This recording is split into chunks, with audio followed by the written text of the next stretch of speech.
Bishaan jechuun bakka ruhii namaa biyyi tokko bishaan hin qabdu wadaba hin qabdu jennaan bakka iyyumadha jechuudha. Garatti baatu hin qabdu.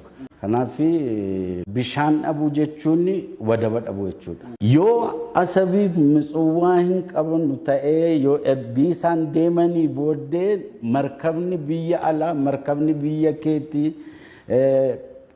each in single cargo want irsaasi xinnoon illee markabaan dhuftiin wadaba dhabu jechuudha. Amma daraq wadab yoo jedhani biyya keessatti biyya keenya malee daraq wadab kan jedhamu konseptiin saayyuun jiru. Maalinni wadab jennaan wadabadha wadabnaan bakka bishaan jira jechuudha.